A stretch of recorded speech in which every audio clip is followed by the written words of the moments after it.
Cuando mi hijo mayor murió, recibí una llamada que lo cambió todo. Señora, he descubierto algo sobre su hijo que necesita saber. Es urgente. Venga a mi oficina de inmediato, pero no le diga a nadie de la familia. Podría ser peligroso. La voz de su jefe temblaba. Cuando llegué, me congelé al ver quién estaba allí. Pero antes de seguir, asegúrate de ya estar suscrito al canal y escribe en los comentarios. ¿Desde dónde estás viendo este video? Nos encanta saber hasta dónde llegan nuestras historias. Nunca pensé que a mis 62 años estaría asistiendo al funeral de mi primogénito. Mateo solo tenía 38, un hombre íntegro, dedicado a su trabajo como analista financiero y, sobre todo, un hijo ejemplar. Dicen que ninguna madre debería enterrar a su hijo, y ahora entendía el dolor devastador detrás de esas palabras. El cuerpo de Mateo había sido encontrado en su departamento 3 días antes, víctima de un aparente ataque al corazón. Nadie se lo esperaba. Siempre fue sano, hacía ejercicio regularmente y acababa de pasar un chequeo completo. Los doctores hablaron de muerte súbita, predisposición genética no detectada, términos fríos que no explicaban por qué mi hijo estaba ahora dentro de un ataúd. Durante el velorio, observé a mi hijo menor, Ricardo, organizándolo todo con una eficiencia admirable. Él y su esposa, Clarisa, se encargaron de cada detalle del funeral, mientras yo permanecía sentada, entumecida por el dolor. «Mamá, déjalo en nuestras manos. Solo tienes que descansar», repetía Ricardo, con ese tono protector que había estado usando conmigo los últimos años. Algo me molestaba, pero lo atribuía a mi frágil estado emocional. Ricardo parecía demasiado controlado. No es que esperara verlo descontrolado, pero había una serenidad casi inquietante en su postura. Clarisa permanecía a su lado, siempre atenta, siempre vigilante, como si estuviera monitoreando cada movimiento alrededor. Tras el entierro en el Panteón de Guadalajara, todos se fueron a mi casa. Mientras los invitados se servían el café que Clarisa había dispuesto, me senté en un rincón de la sala, observando el retrato de Mateo sobre la chimenea. Fue entonces cuando noté las conversaciones susurradas entre Ricardo y Clarisa. Miradas cruzadas. Algo parecía fuera de lugar. «Mamá, necesitamos hablar sobre el futuro», dijo Ricardo, sentándose a mi lado cuando los últimos invitados se fueron. «Esta casa es demasiado grande para ti sola. Clarisa y yo hablamos y creemos que sería mejor que la vendieras y te mudaras a un departamento más pequeño o quizás a esa comunidad de jubilados cerca de nuestra casa en Zapopan». La sugerencia me tomó por sorpresa.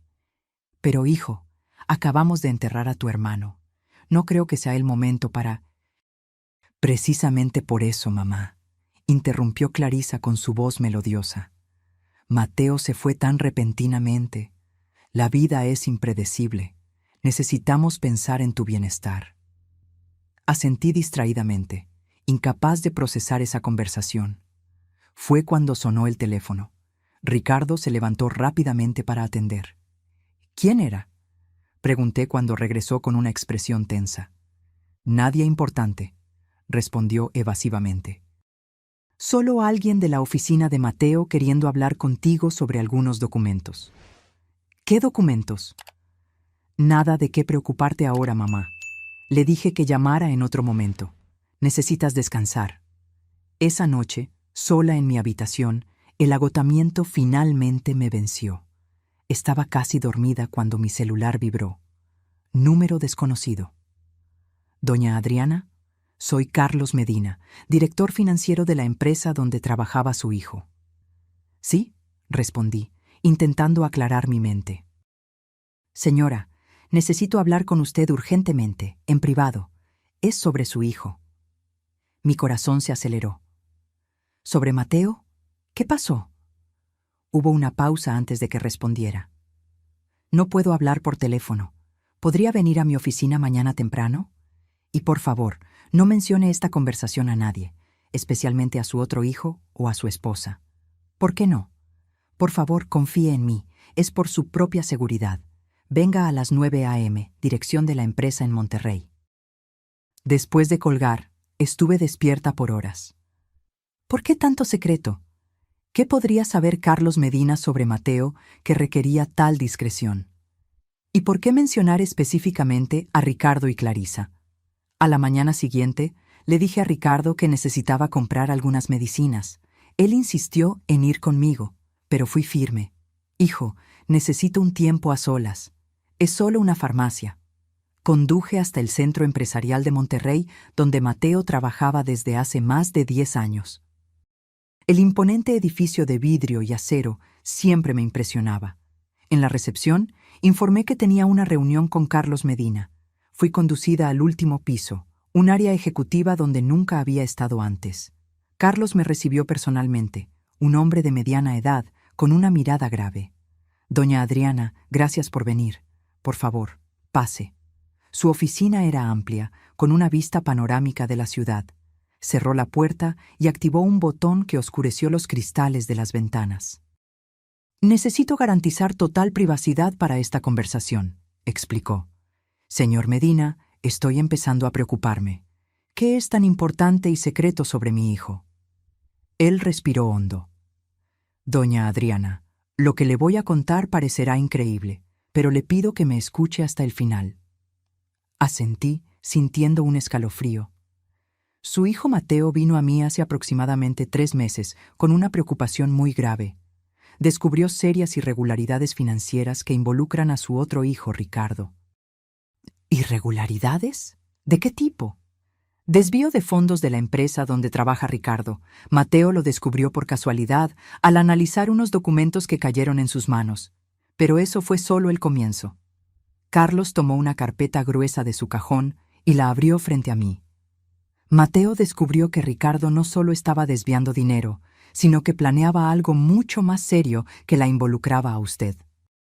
Miré los documentos, viendo copias de correos electrónicos, extractos bancarios, algo que parecía ser un contrato de venta de mi casa con mi firma falsificada. No entiendo, murmuré, sintiendo que la sala daba vueltas. Doña Adriana, Mateo descubrió que Ricardo y Clarisa tienen deudas enormes, apuestas, inversiones fallidas, un estilo de vida muy por encima de lo que pueden pagar. Planean vender su casa y transferir todo su patrimonio a ellos lo antes posible. Pero eso no tiene sentido. Necesitarían mi autorización. Exacto. Y fue ahí donde Mateo se preocupó de verdad.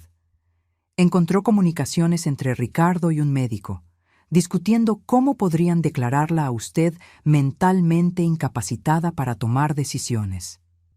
Sentí como si el aire hubiera sido succionado de mis pulmones. Eso es absurdo. Lamentablemente, no lo es. Mateo recolectó todas estas pruebas. Cuando confrontó a Ricardo, la situación se puso peligrosa. ¿Peligrosa cómo? Carlos dudó. Doña Adriana, Mateo temía por su propia vida. Fue entonces cuando decidimos que necesitaba desaparecer temporalmente. ¿Desaparecer? ¿Qué quiere decir? Carlos miró hacia la puerta del baño privado de su oficina. Se abrió lentamente y entonces vi lo imposible. Mateo entró en la oficina. Mi hijo, a quien había enterrado 3 días antes, estaba vivo, frente a mis ojos. Mamá, dijo suavemente, con los ojos vidriosos. Todo se oscureció a mi alrededor. La última cosa que recuerdo es haber oído a Mateo gritar mi nombre mientras caía. Cuando recobré el sentido, estaba acostada en el sofá de la oficina. Mateo sostenía mi mano. Por un momento, pensé que todo no era más que un sueño cruel. El funeral, el dolor, todo. Mamá, soy yo, dijo él, apretando mi mano. Perdóname por el sufrimiento que te causé. Fue la única manera de protegerte. ¿Cómo? Murmuré, tocando su rostro, sintiendo su piel cálida, real. Te enterramos. Vi tu cuerpo. No era yo, explicó Mateo gentilmente. Carlos me ayudó a falsificar todo. El cuerpo era de un hombre no identificado de la morgue, con características físicas parecidas a las mías. Tenemos contactos que nos ayudaron con los documentos necesarios. Miré a Carlos, que asintió gravemente. Sé que parece una mala película de espías, mamá, pero cuando descubrí lo que Ricardo estaba planeando, me di cuenta de que necesitaba tiempo para reunir todas las pruebas y protegerte. Si simplemente desaparecía, él sospecharía. Necesitaba que todos, incluido él, creyeran que estaba muerto. ¿Pero por qué? Ricardo es tu hermano, mi hijo. Él jamás... Mamá, interrumpió Mateo suavemente. Sé que es difícil de creer, pero tengo pruebas. Tomó la carpeta de Carlos y comenzó a mostrar documentos. Correos electrónicos intercambiados entre Ricardo y un médico psiquiatra discutiendo cómo podrían documentar mi supuesta incapacidad mental. Extractos bancarios mostrando deudas enormes a nombre de Ricardo y Clarisa. Un plan detallado para vender mi casa y ponerme en una institución para ancianos. En los últimos 2 años, Ricardo y Clarisa han acumulado deudas de más de 3 millones de pesos, explicó Mateo. Apuestas, inversiones de alto riesgo, un estilo de vida que no pueden costear, y ahora están desesperados.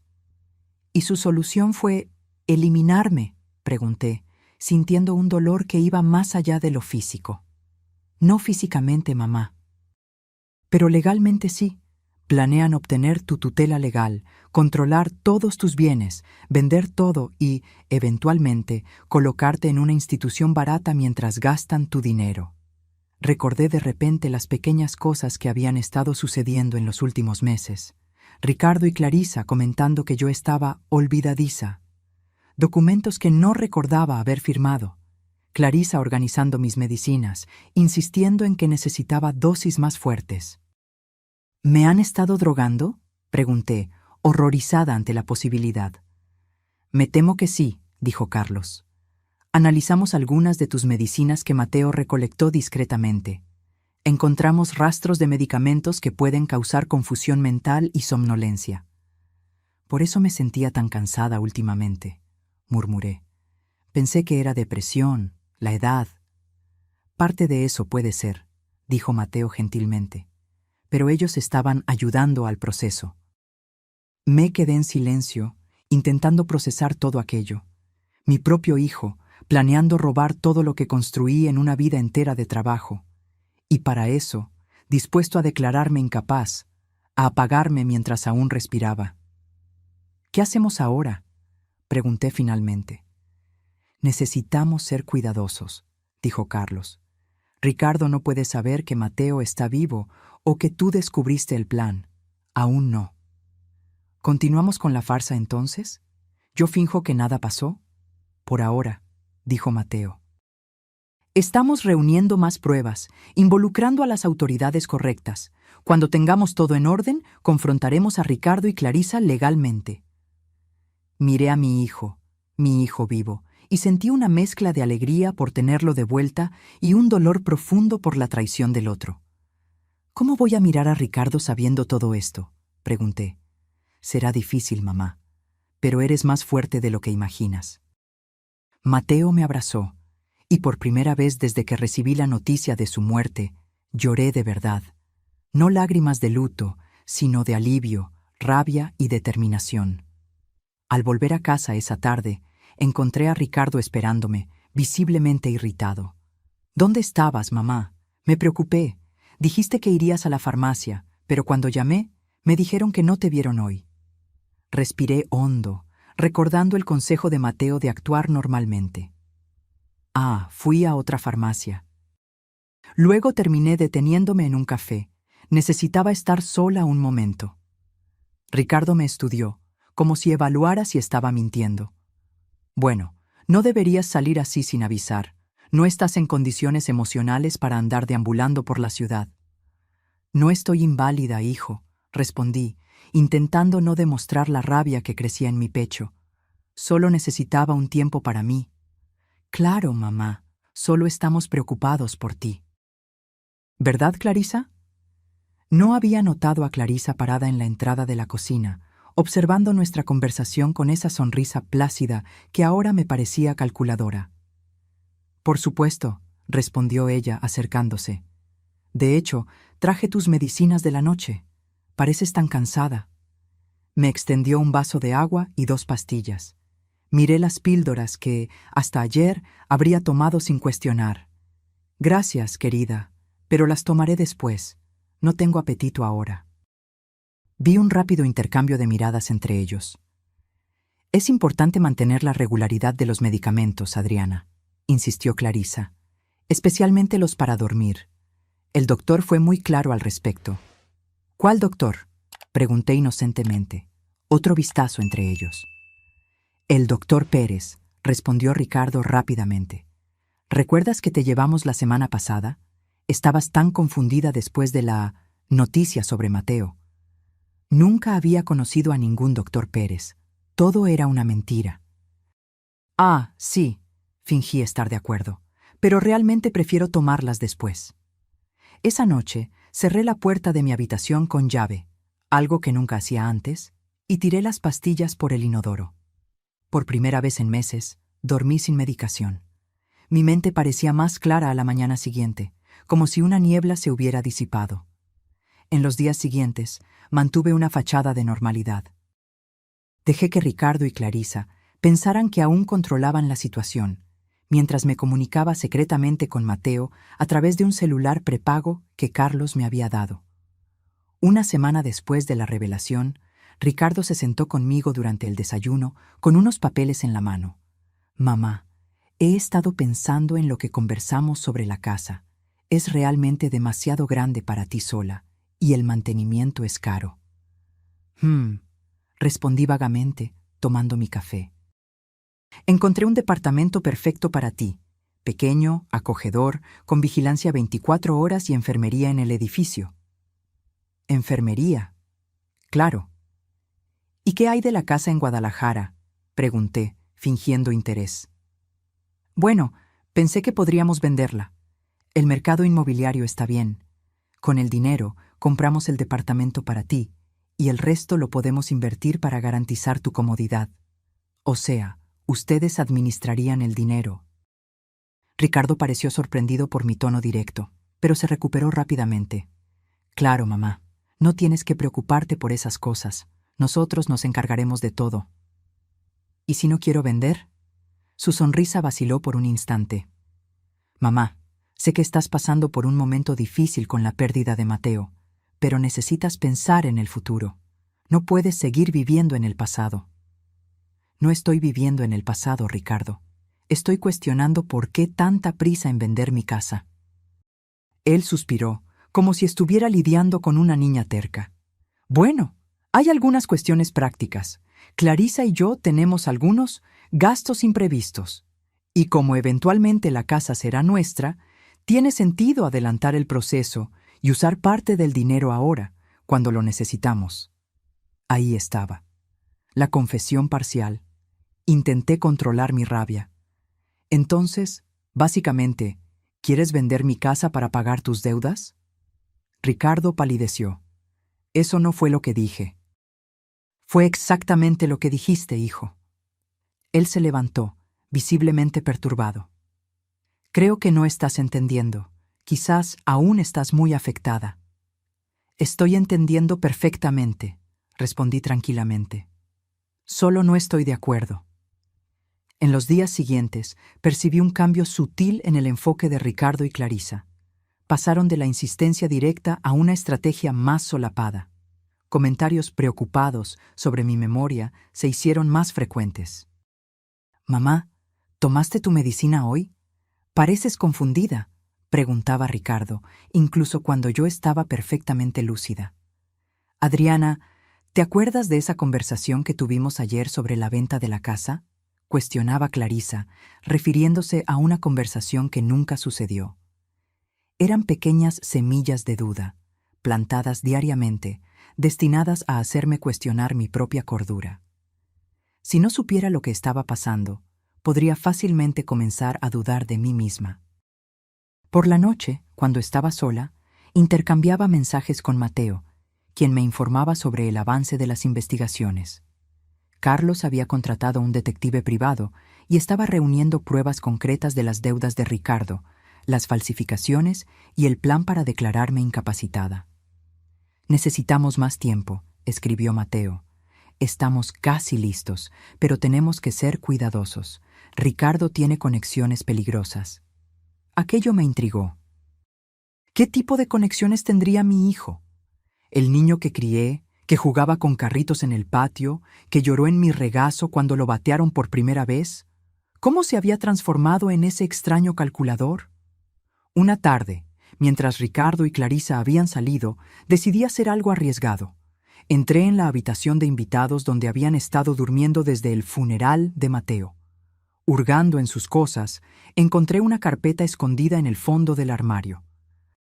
Dentro había extractos de tarjetas de crédito mostrando deudas astronómicas en casinos, tiendas de lujo, viajes caros. También había documentos relacionados con préstamos con usureros, los tales conexiones peligrosas que Mateo había mencionado. Ricardo le debía dinero a gente peligrosa y estaba desesperado por pagarles. Encontré también un sobre con fotos. Me llevé una conmoción al ver imágenes mías, claramente tomadas sin mi conocimiento, en momentos en los que parecía confundida o cansada, probablemente después de tomar las medicinas que me daban. Había anotaciones en el reverso de cada foto. Confundida al despertar. No recordó dónde guardó las llaves. Preguntó 2 veces lo mismo. Estaban construyendo un caso contra mí, documentando meticulosamente cualquier lapsus normal para usarlo como evidencia de mi supuesta incapacidad mental. También había una carta de un médico, presumiblemente el tal Dr. Pérez, discutiendo mi caso. El médico sugería que, con la documentación adecuada, podría emitir un informe atestando que yo sufría de demencia precoz y no tenía capacidad para gestionar mis propios bienes. Fotografié todo con el celular que Mateo me había dado y coloqué los documentos de vuelta exactamente como estaban. Mi corazón latía acelerado, no solo por el miedo a ser descubierta, sino por la confirmación de la traición. Ver las pruebas concretas era muy diferente a solo escuchar sobre ellas. Envié las fotos a Mateo, que respondió inmediatamente. Esto es exactamente lo que necesitábamos. Vamos a acelerar el plan. En 2 días tendremos todo listo. Esa misma noche, durante la cena, Ricardo trajo de nuevo el asunto de la casa. Mamá, encontré un comprador interesado. Está dispuesto a pagar un valor por encima del mercado, pero necesitamos dar una respuesta rápida. ¡Qué coincidencia!, comenté casualmente. Encuentras un comprador antes incluso de que yo decida si quiero vender. Ricardo cruzó una mirada con Clarisa. En realidad, dijo lentamente, ya habíamos hablado de esto, ¿recuerdas? Tú acordaste que sería lo mejor. No recuerdo esa conversación, respondí, sabiendo perfectamente que nunca sucedió. ¿Ves?, dijo Clarisa, con una expresión de preocupación exagerada. De esto estamos hablando, Adriana.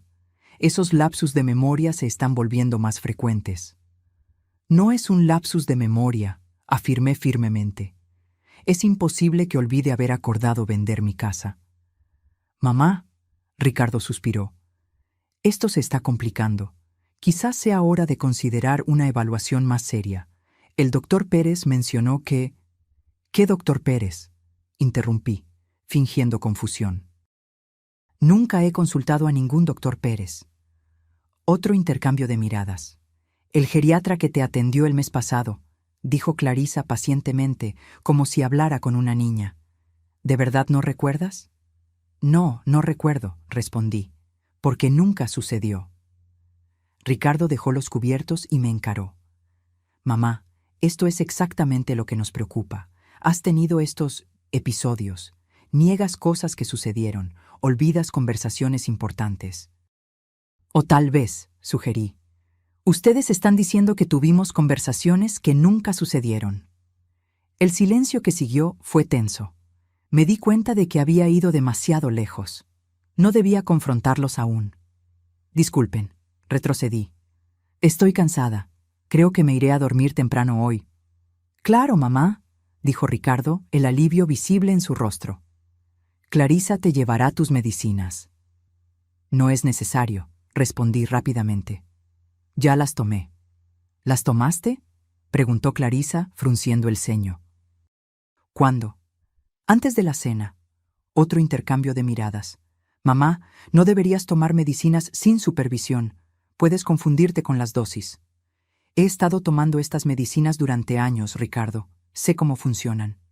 Me retiré a mi habitación, cerrando la puerta con llave de nuevo. Segundos después, oí suaves golpes. «¿Adriana?», llamó Clarisa. «Te traje un té». «No quiero, gracias», respondí. «Pero te ayudará a dormir». «Estoy bien, Clarisa. Solo quiero estar sola». La oí dudar del otro lado de la puerta. Luego sus pasos se alejaron.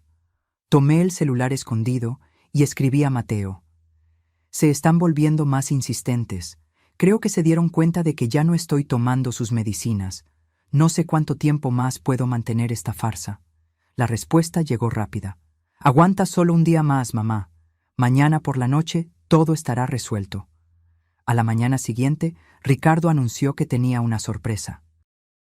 «Mamá, logré agendar una consulta con un especialista en memoria. Nos atenderá esta tarde». «¿Hoy?», cuestioné. «¿Tan de repente?». «Es un favor especial», explicó él. «Ese doctor es muy solicitado, pero hizo una excepción para nosotros». Sospeché inmediatamente. ¿Sería este el tal doctor Pérez que emitiría el informe falso? Estaban acelerando el plan, probablemente presionados por los acreedores. «No sé, Ricardo. No me siento muy bien hoy». «Más un motivo para ir», insistió él. «El doctor puede recetarte algo más eficaz que esas medicinas antiguas que tomas». Necesitaba ganar tiempo. Envié un mensaje discreto a Mateo informando sobre la consulta.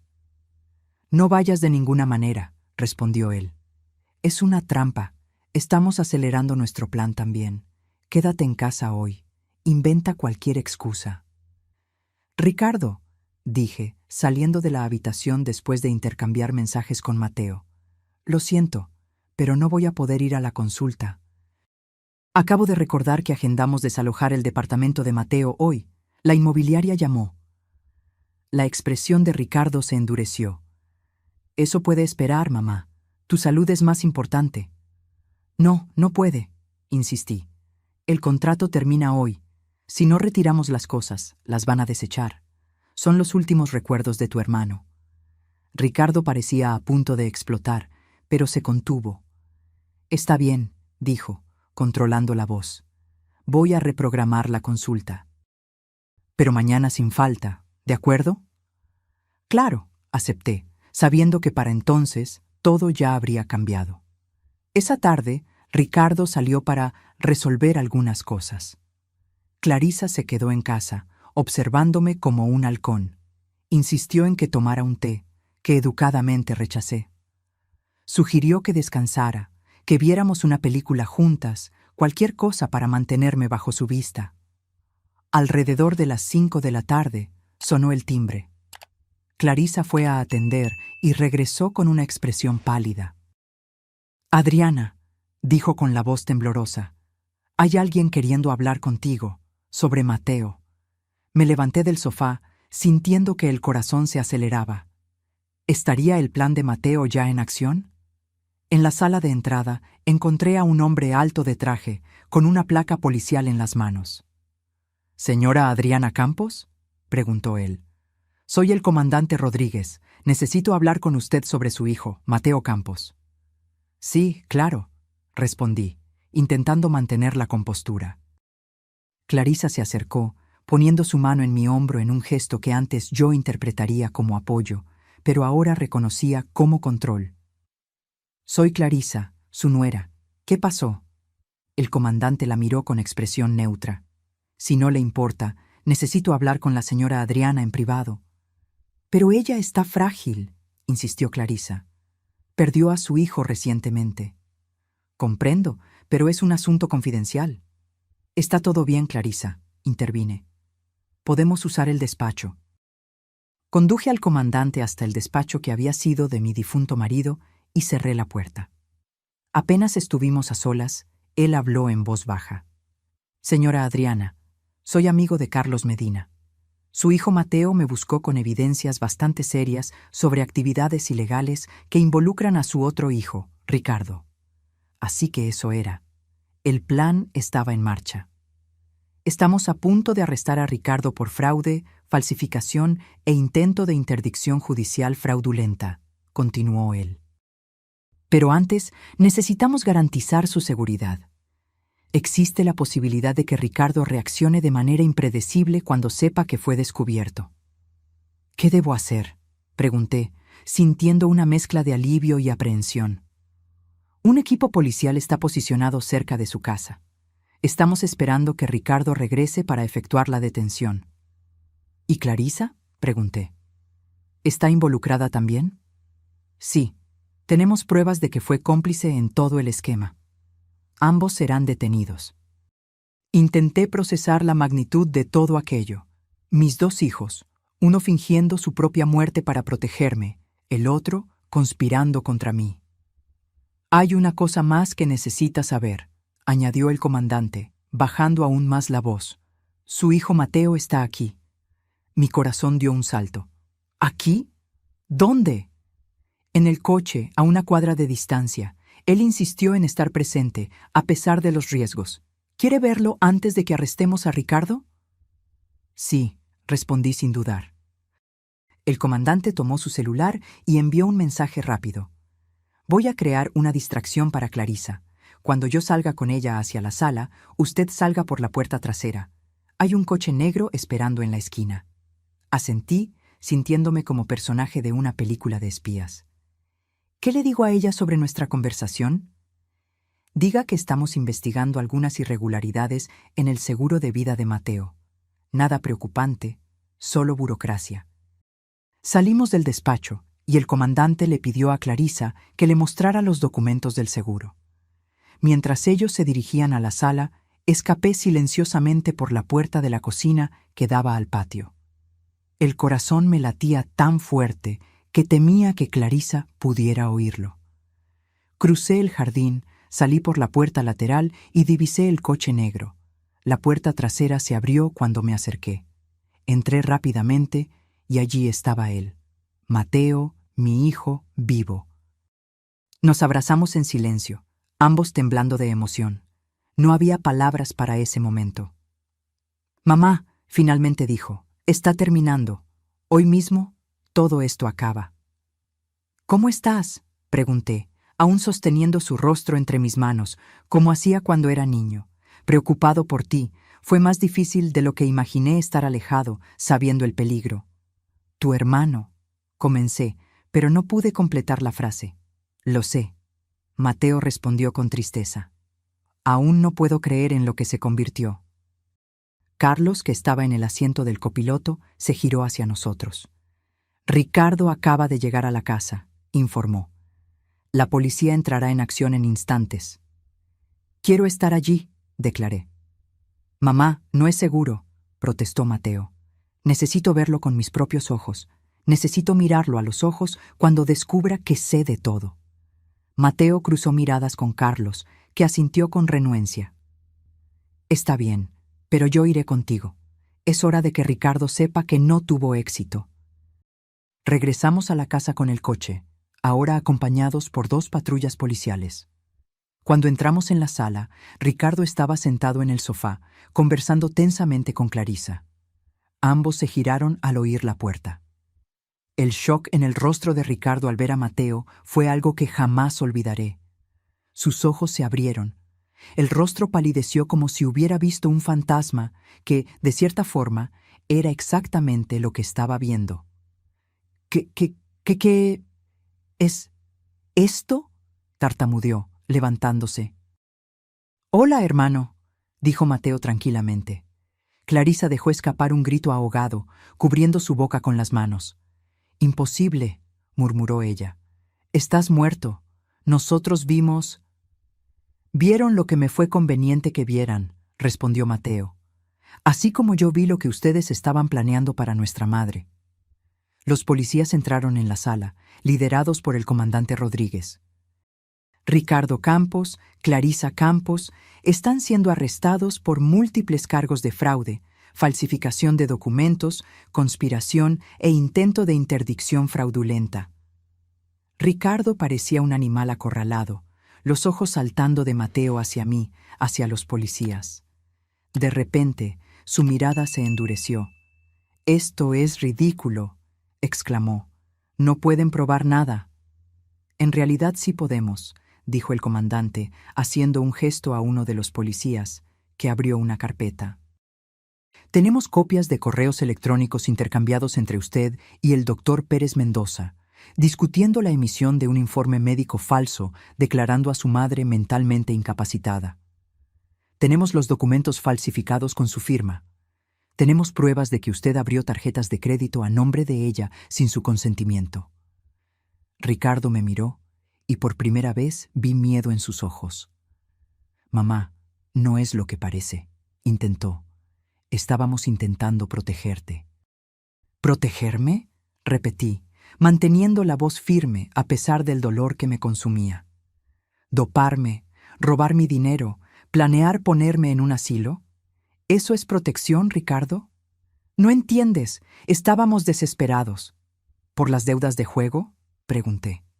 «¿De los préstamos con usureros? ¿De los gastos extravagantes?». Pareció sorprendido por yo saber tantos detalles. «¿Cómo...?» «Encontré sus documentos», expliqué. «El día que salieron. Vi todo, los extractos, las fotos que me tomaron, las anotaciones, todo». Clarisa, hasta entonces en silencio, de repente avanzó en mi dirección. «Vieja entrometida, arruinaste todo».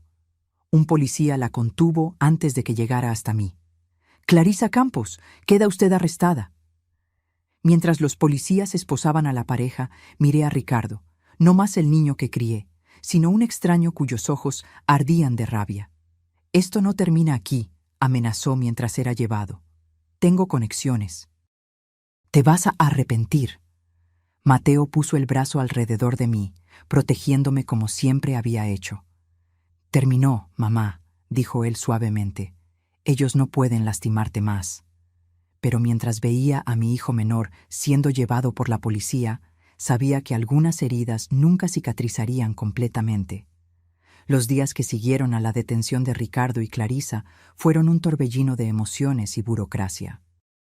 Declaraciones a la policía, reuniones con abogados, interminables formularios para anular las falsificaciones y deshacer el daño financiero que habían causado. Pero en medio de todo ese caos había una profunda alegría. Mateo estaba vivo. La resurrección oficial de mi hijo exigió casi tanto papeleo como su muerte. Carlos movilizó un equipo jurídico para lidiar con las complicaciones legales. Hubo multas que pagar por la falsificación del acta de defunción, explicaciones que dar a las autoridades, un nuevo funeral que organizar para el verdadero ocupante del ataúd que enterramos, un hombre sin familia cuya identidad fue temporalmente prestada gracias a contactos de Carlos. «¿Cómo fue vivir escondido todo este tiempo?», le pregunté a Mateo una noche, mientras cenábamos solos en casa por primera vez desde que todo había ocurrido. «Solitario», admitió él. «Me quedé en un departamento seguro que Carlos consiguió en Puebla. Salía solo lo esencial, siempre disfrazado. La parte más difícil fue saber que tú estabas sufriendo, creyendo que yo estaba muerto, pero expuesta al peligro». «¿Por qué no me contaste antes?». Mateo suspiró, poniendo los cubiertos a un lado. «Fue mi mayor duda. Carlos y yo lo discutimos por días. Al final, decidimos que tu reacción de luto necesitaba ser genuina para que Ricardo no sospechara. Si supieras la verdad, quizás no lograrías mantener la farsa. Subestimaste mis habilidades de actriz», comenté con una pequeña sonrisa. «Quizás». Él sonrió de vuelta. Pero tampoco sabíamos hasta dónde estaba dispuesto a llegar Ricardo. Si él percibía que tú sabías algo, podría acelerar los planes. La implicación flotó pesada entre nosotros. ¿Hasta dónde habría llegado mi propio hijo para conseguir lo que quería? «Las audiencias comienzan la próxima semana», comenté, cambiando de tema. «El abogado dijo que Ricardo está intentando un acuerdo». «Típico de él», respondió Mateo amargamente, siempre buscando el camino más fácil, incluso a costa de otros. «Clarisa está colaborando con la fiscalía», añadí, ofreciendo información a cambio de una pena reducida. Aparentemente está echándole toda la culpa a Ricardo. No me sorprende. Ella siempre fue manipuladora. Miré por la ventana, hacia el jardín donde mis dos hijos solían jugar juntos, construyendo fuertes de ramas y hojas, defendiéndose de enemigos imaginarios. ¿Dónde nos equivocamos con él, Mateo? ¿Qué pasó con ese niño dulce que conocíamos? Mateo se quedó en silencio por un momento.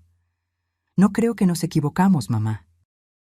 Algunas personas simplemente toman malas decisiones, luego más malas decisiones para cubrir las primeras, y antes de que se den cuenta, están atrapadas en una espiral descendente. Pero intentar robar a su propia madre, doparme, internarme. Sus deudas eran peores de lo que imaginábamos. El detective descubrió que Ricardo debía más de 4 millones de pesos a usureros ligados al crimen organizado. Estaban amenazando su vida y la de Clarisa. Podría haber pedido ayuda, argumenté. Habríamos encontrado una solución. ¿Orgullo, quizás? ¿Vergüenza? ¿O tal vez fue tan lejos que ya no veía camino de vuelta? Me quedé pensando en las palabras de Mateo. Cuántas pequeñas decisiones, cuántas mentiras mi hijo se había contado a sí mismo para justificar sus acciones. ¿En qué momento cruzó la línea, transformándose de hijo amoroso en conspirador dispuesto a destruir a su propia madre?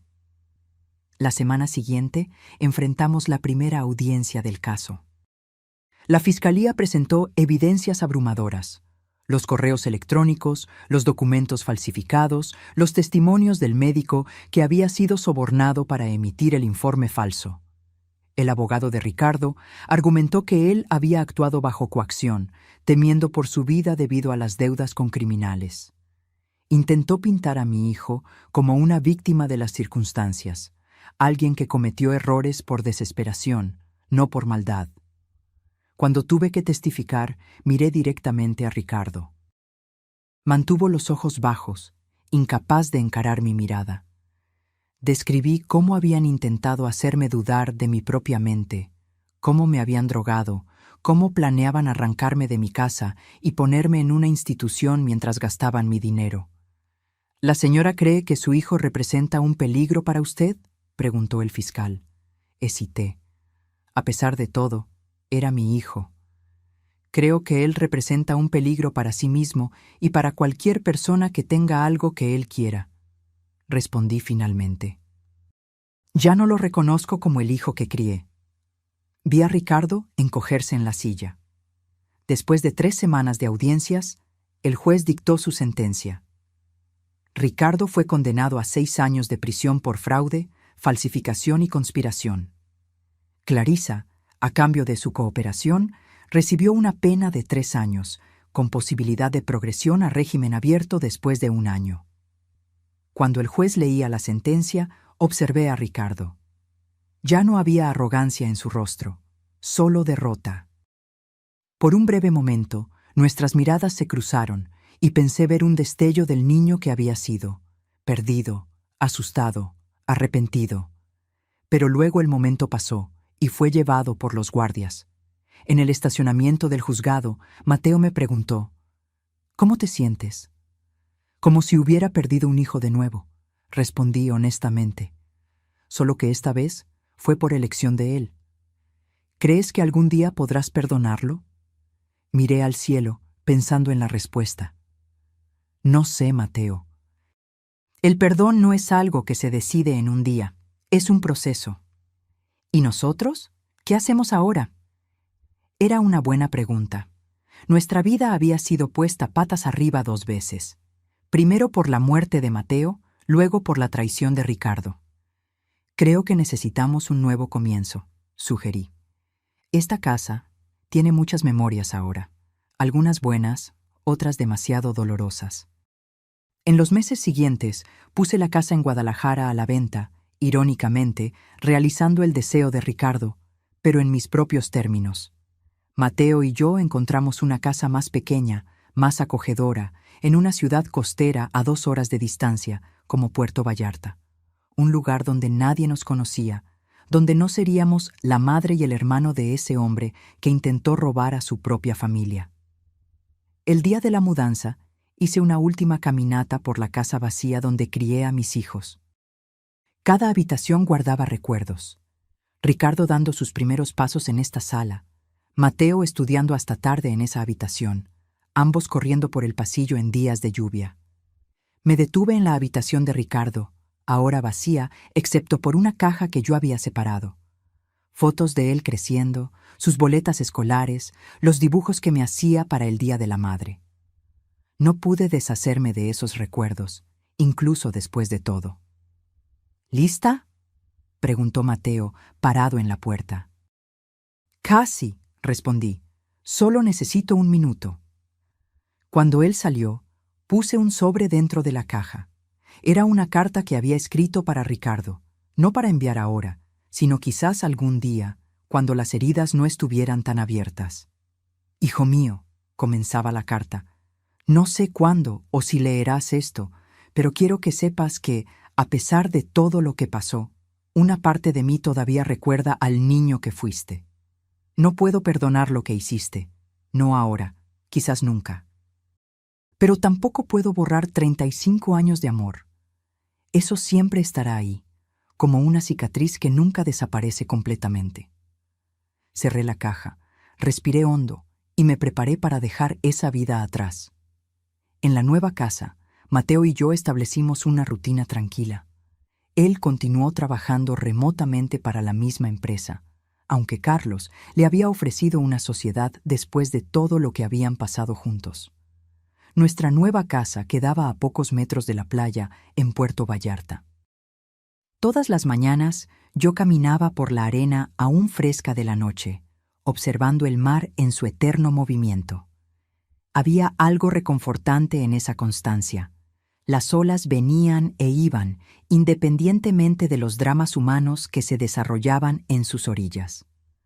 Cerca de 6 meses después de mudarnos, recibí una carta de la penitenciaría donde Ricardo estaba cumpliendo su condena. Me quedé mirando el sobre por mucho tiempo antes de abrirlo, incierta si quería leer lo que estaba dentro. «Vamos a enfrentarlo juntos», dijo Mateo sentándose a mi lado en el sofá. Con manos temblorosas, abrí el sobre. «Mamá», comenzaba la carta. «No sé por dónde empezar. Las palabras disculpa o perdóname parecen tan pequeñas cerca de lo que hice que casi no vale la pena escribirlas. Pero son las únicas que tengo. Aquí dentro tengo mucho tiempo para pensar. Pensar en cómo llegué a este punto. En cómo pude conspirar contra la persona que me dio la vida, que sostuvo mi mano cuando di mis primeros pasos, que se quedó despierta noches enteras cuando tuve fiebre. No estoy pidiendo tu perdón. Sé que no lo merezco. No estoy pidiendo que me visites o que me escribas de vuelta. Solo necesitaba que supieras que, en medio de esta oscuridad en la que me encuentro, finalmente estoy viendo con claridad el monstruo en el que me convertí. La terapia obligatoria de la prisión me ha ayudado a entender mis patrones de comportamiento, cómo una mentira llevó a otra, cómo me convencí de que el dinero y el estatus eran más importantes que la familia, cómo racionalicé cada decisión terrible, diciéndome a mí mismo que era solo temporal, que un día lo compensaría todo. Sé que las palabras son solo palabras, especialmente viniendo de alguien que mintió tanto como yo, pero son sinceras, por más que eso pueda sonar vacío ahora. Si algún día, años en el futuro, sientes que puedes darme la oportunidad de demostrar con acciones el arrepentimiento que siento, estaré esperando. Si no, lo entenderé. Ya has sufrido suficiente por mi culpa. Con amor, aunque he probado no merecer usar esa palabra, Ricardo. Cuando terminé de leer, me di cuenta de que estaba llorando. No sabía exactamente por qué, si era por la pérdida del hijo que conocí, por el dolor que aún sentía por su traición, o por alguna confusa esperanza de que tal vez, solo tal vez, esas palabras fueran verdad. Mateo permaneció en silencio, respetando mi momento. «¿Qué piensas?», pregunté finalmente. «Honestamente, no sé», respondió él. «Ricardo siempre fue bueno con las palabras. ¿Recuerdas cómo lograba salirse de problemas en la escuela? ¿Cómo convencía a los maestros de que merecía una segunda oportunidad?» Asentí, recordando cómo mi hijo menor tenía el don de encantar a las personas. Pero también sé que las personas pueden cambiar, continuó Mateo, especialmente cuando tocan fondo, y Ricardo ciertamente llegó allí. ¿Tú conseguirías perdonarlo algún día?, pregunté. Mateo pensó por un momento. Tal vez. Con mucho tiempo y muchas pruebas de que el cambio es genuino. ¿Pero confiar en él de nuevo? Eso sería mucho más difícil. Guardé la carta en un cajón, sin decidir si respondería o no. Algunos días después, durante mi caminata matinal en la playa, encontré a una señora mayor sentada en un banco, observando el mar. Comenzamos a conversar, como sucede en ciudades pequeñas.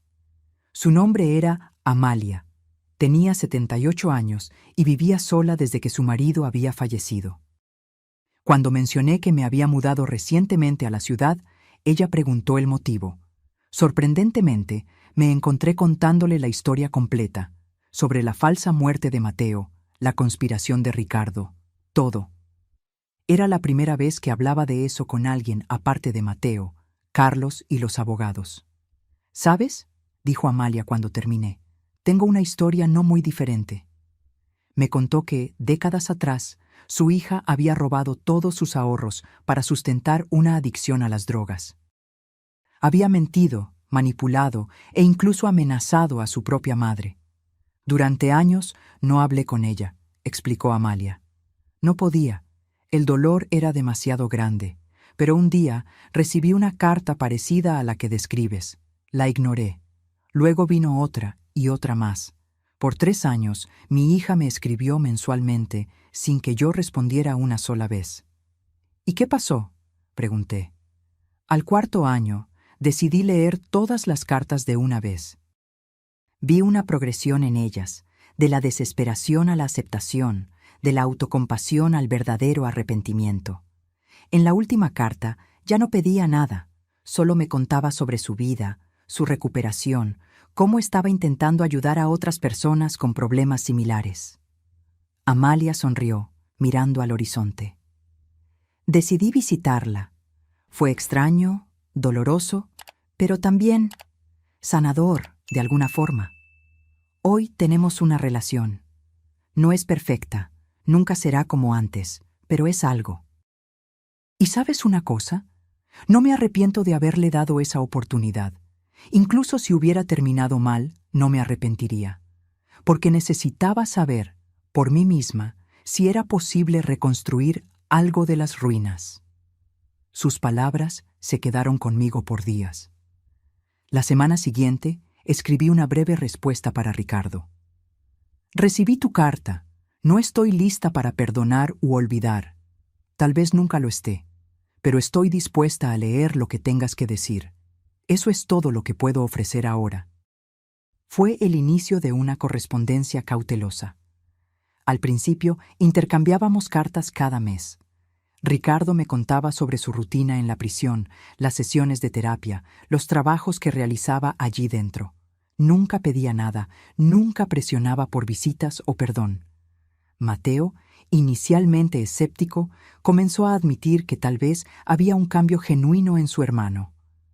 Las cartas parecen diferentes, comentó él después de leer una de ellas con mi permiso. Menos manipuladoras, más reflexivas. Un año después de la primera carta, Ricardo mencionó que estaba participando en un programa de rehabilitación financiera, aprendiendo a lidiar con el dinero de forma responsable.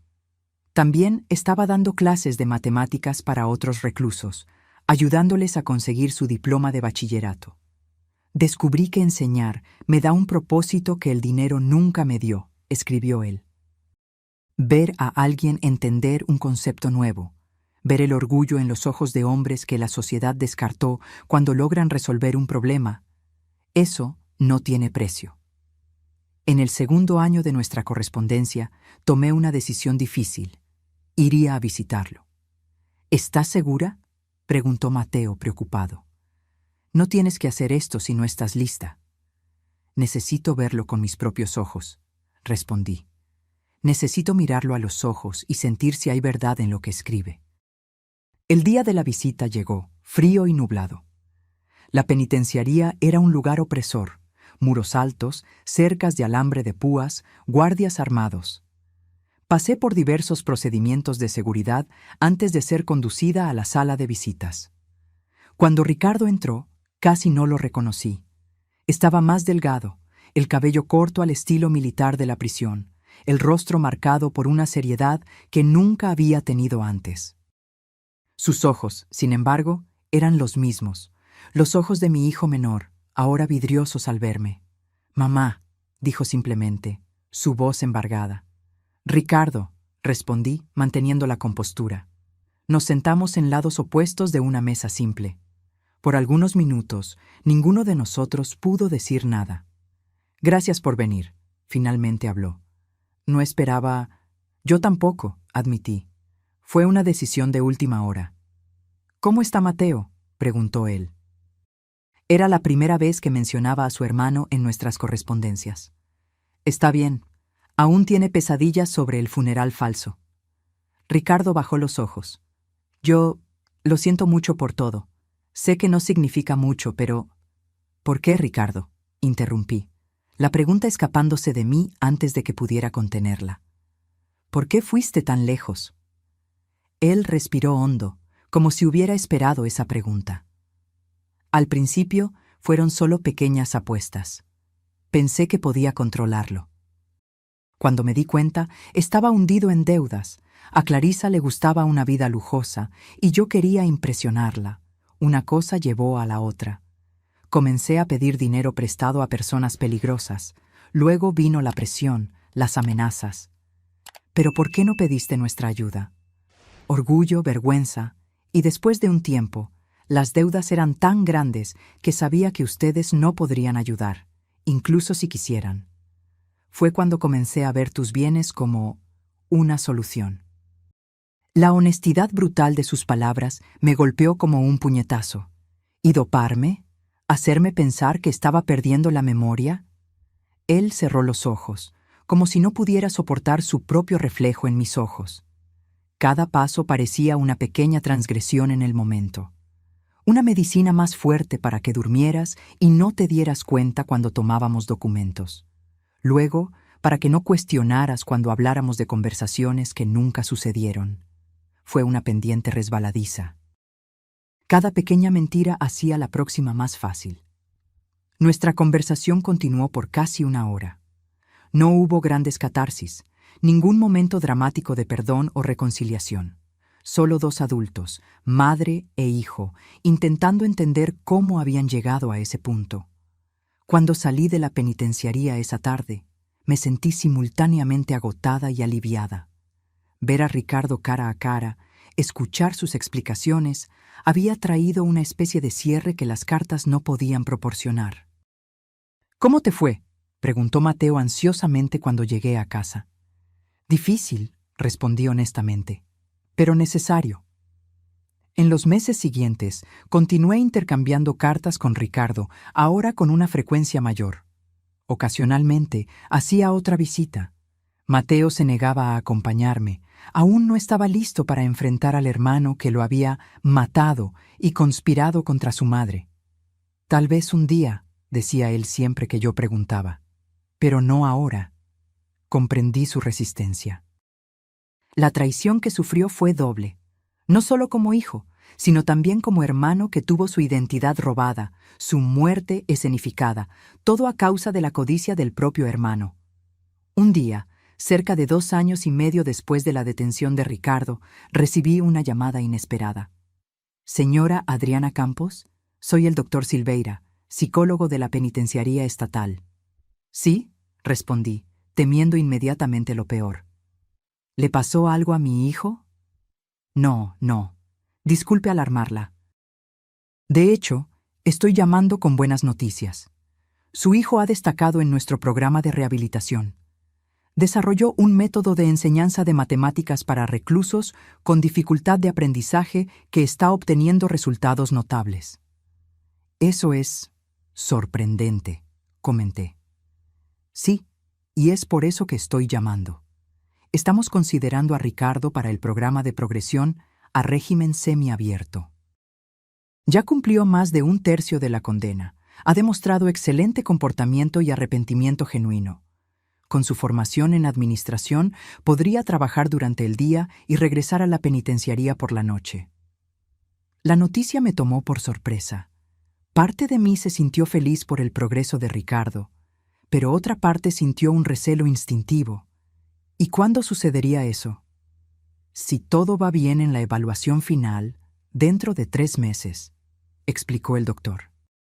Mencionó que le gustaría saber su opinión antes de aceptar la progresión. Aquello me sorprendió aún más.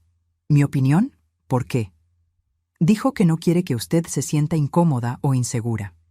Si prefiere que él permanezca en el régimen cerrado por más tiempo, él lo entenderá y esperará. Le prometí al médico que pensaría en el asunto y le daría una respuesta en unos días. Cuando se lo conté a Mateo, su reacción fue de escepticismo. ¿Régimen semiabierto? ¿Ya? ¿Y ese supuesto interés por tu opinión no parece más una manipulación? Tal vez, admití, pero el psicólogo parece genuinamente impresionado con su progreso. Los psicólogos pueden ser engañados, argumentó Mateo. Ricardo siempre supo cómo presentarse bien cuando le convenía. Aquella noche, releí todas las cartas que Ricardo me había enviado en los últimos años. Buscaba señales de manipulación, de falsedad, de un plan a largo plazo. Pero lo que vi fue una progresión, de las primeras cartas llenas de autocompasión hasta las más recientes, donde hablaba de los otros reclusos que ayudaba, de las pequeñas satisfacciones de ver a alguien aprender algo nuevo, de la terapia que finalmente lo hacía comprender sus propios demonios. La semana siguiente, durante mi visita regular, confronté a Ricardo sobre la llamada del psicólogo. ¿Por qué pediste mi opinión sobre tu progresión de régimen? Pareció genuinamente sorprendido. Yo pensé que era lo mínimo que podía hacer, respondió Ricardo, su mirada directa y sin desviaciones. Después de todo el mal que causé, no quiero que te sientas amenazada o insegura por yo estar más libre. ¿Y si digo que prefiero que continúes en el régimen cerrado? Entonces eso es lo que haré, respondió él simplemente. Esperaré el tiempo que sea necesario. Estudié su rostro, buscando señales de falsedad, de cálculo. No encontré nada más que una aceptación resignada. ¿Por qué estás enseñando matemáticas a otros reclusos? Pregunté, cambiando de tema. Su rostro se iluminó ligeramente. Comenzó por casualidad. Uno de los muchachos de mi pabellón estaba intentando conseguir el bachillerato, pero estaba teniendo dificultades con el álgebra. Me ofrecía ayudar. Pronto otros comenzaron a pedirme también. Hizo una pausa. Estos hombres, mamá, muchos nunca tuvieron una oportunidad real en la vida. Algunos apenas saben leer. Cuando veo el orgullo en sus ojos al resolver un problema por primera vez, es como si yo estuviera haciendo algo que realmente importa. Había una sinceridad en su voz que me conmovió. Por un breve momento, vislumbré al niño que había sido.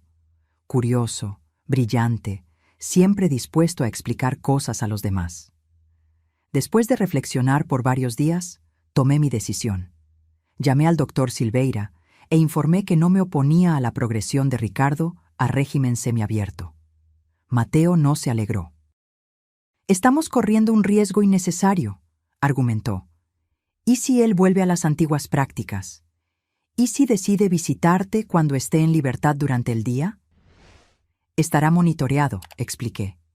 «Y sinceramente, Mateo, en algún momento tenemos que aceptar la posibilidad de que las personas pueden cambiar». «Algunas personas, tal vez», respondió él.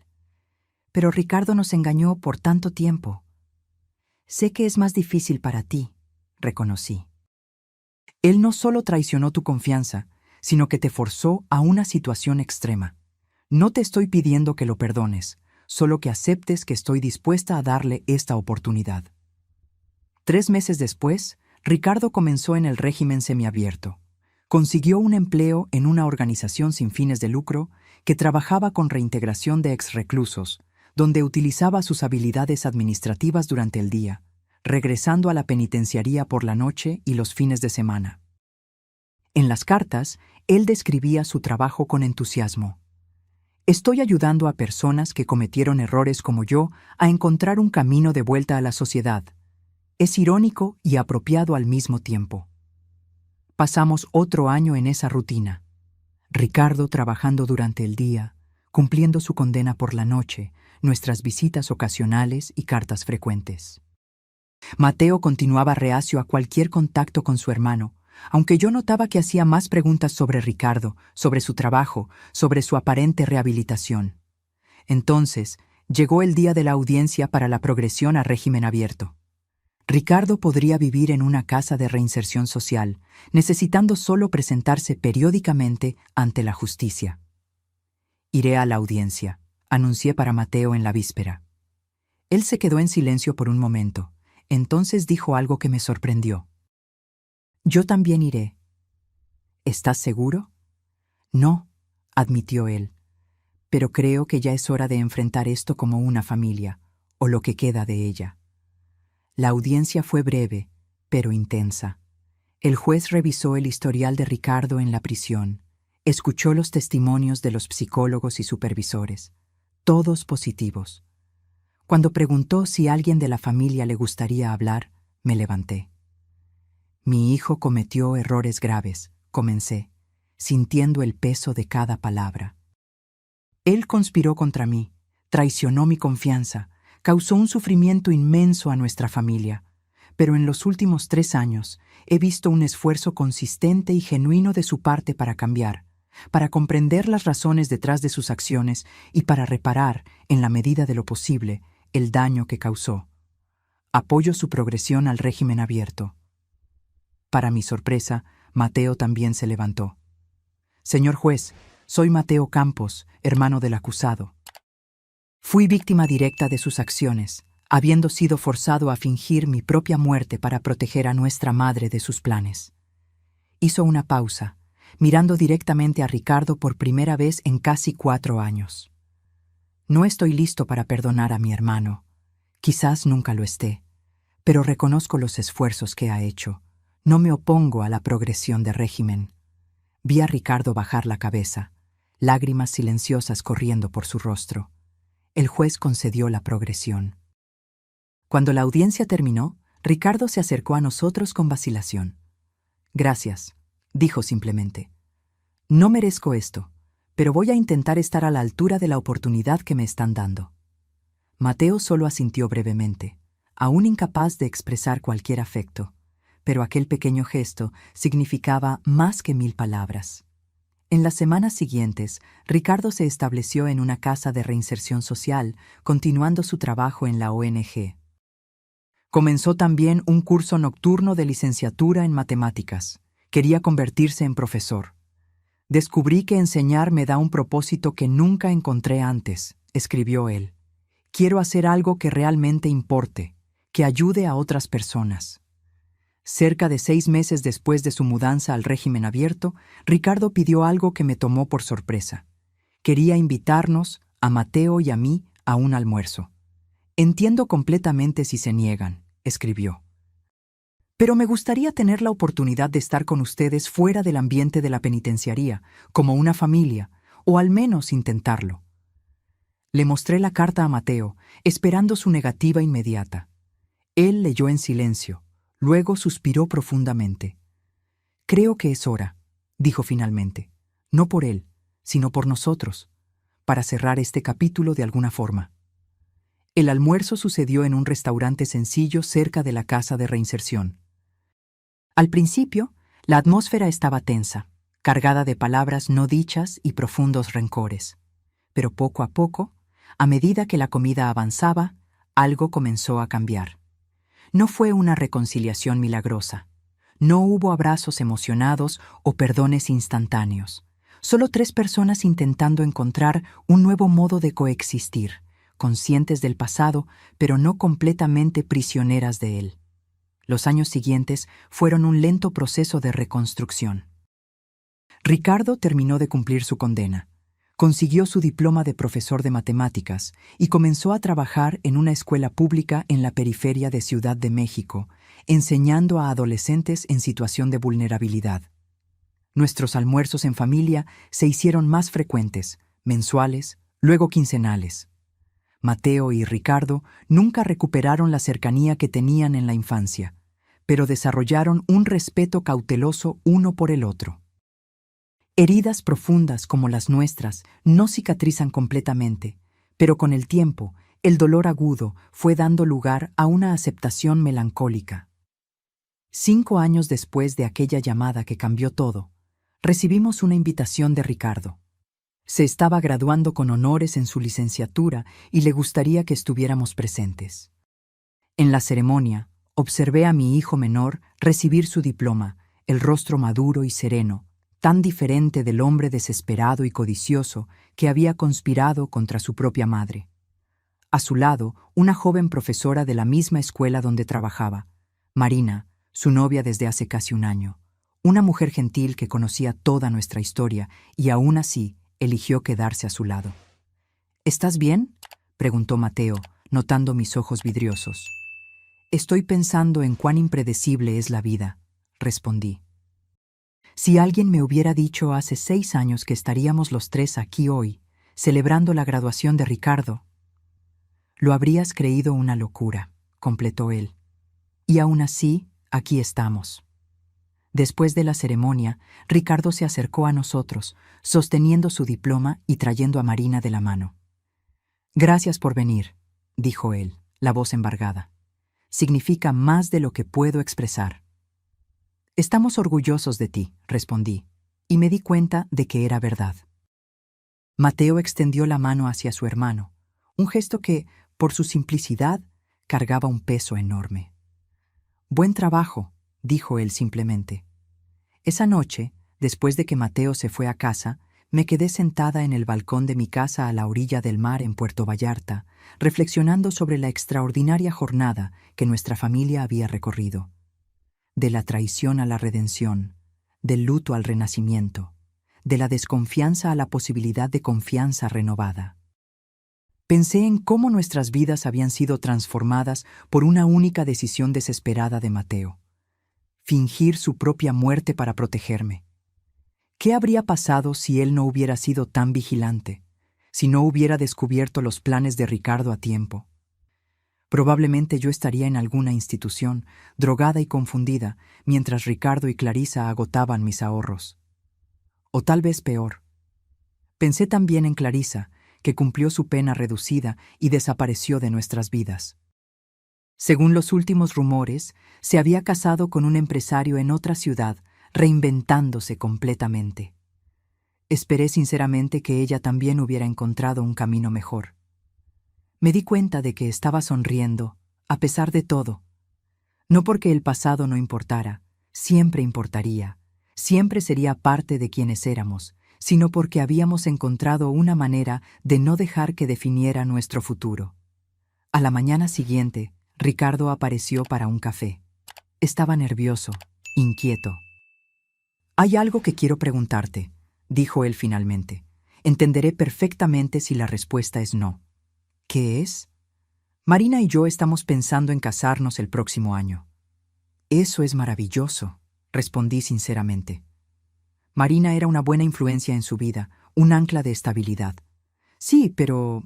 bueno, estamos buscando un lugar para vivir.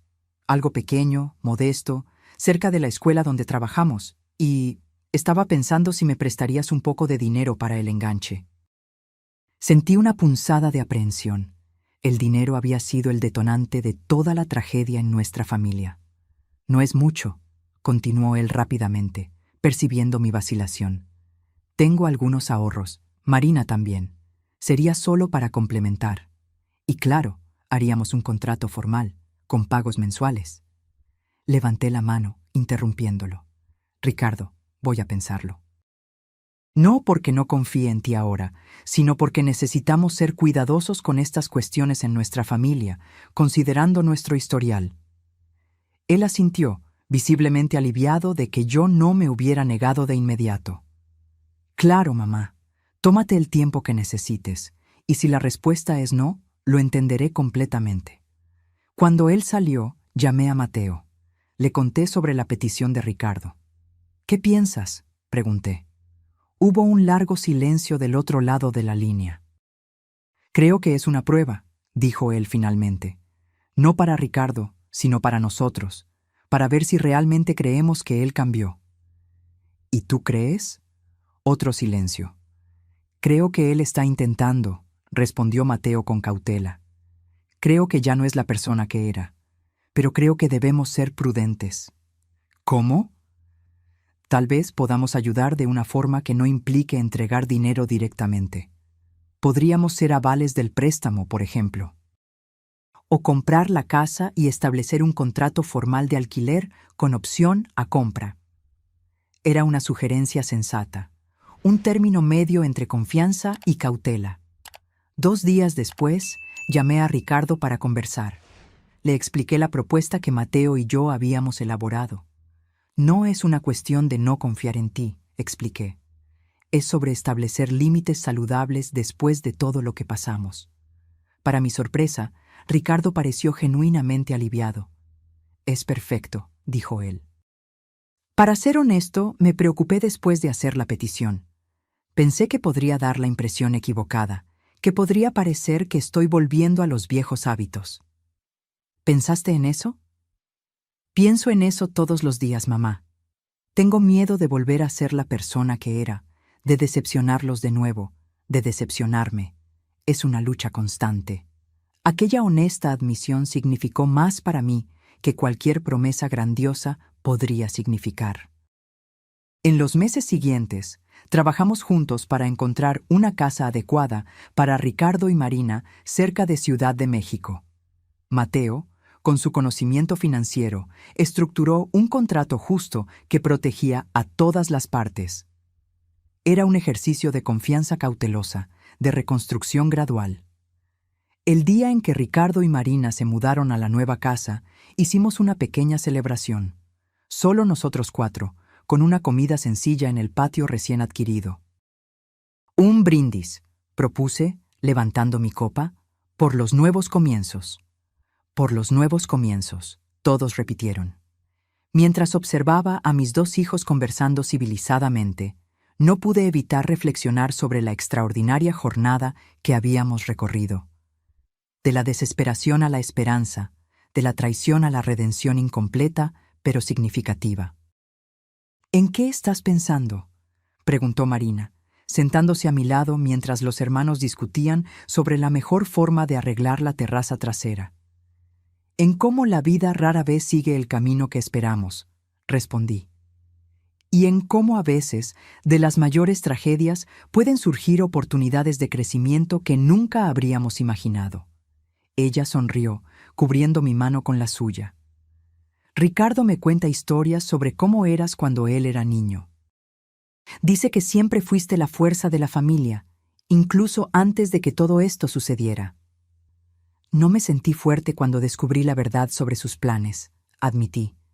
Me sentí rota, traicionada, perdida. Pero sobreviviste, observó ella.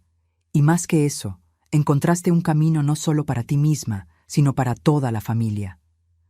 Miré de nuevo a mis hijos, Mateo mostrándole a Ricardo cómo la madera de la terraza necesitaba ser tratada, Ricardo escuchando atentamente, respetuosamente.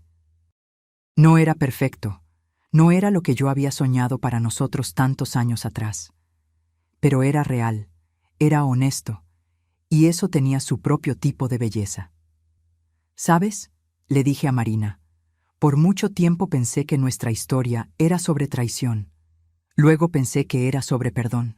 Ahora me doy cuenta de que es sobre algo más complejo, sobre cómo seguir adelante incluso cuando el perdón completo puede nunca llegar, sobre encontrar un nuevo tipo de relación a partir de las cenizas de la antigua. Ella asintió, comprendiendo perfectamente. Ricardo sabe eso también, dijo ella suavemente. Sabe que algunos puentes, una vez quemados, nunca pueden ser completamente reconstruidos. Pero está agradecido porque al menos construyeron una pasarela estrecha para cruzar el abismo. Una pasarela estrecha. Era una buena metáfora para lo que habíamos logrado.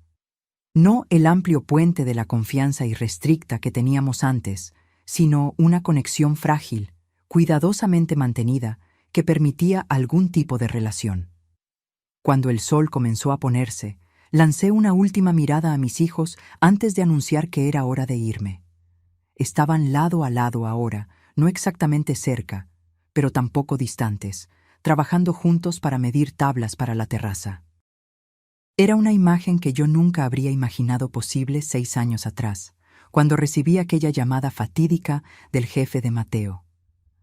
Una imagen que hablaba no de finales felices perfectos, sino de superación, resistencia y de la compleja, imperfecta, pero profundamente humana capacidad de volver a empezar. Ahora, si te gustó esta historia, haz clic en suscribirse y dime en los comentarios, ¿qué parte te dejó con la boca abierta? Ah, y no olvides hacerte miembro para tener acceso a videos exclusivos que no publico aquí. Te espero allí.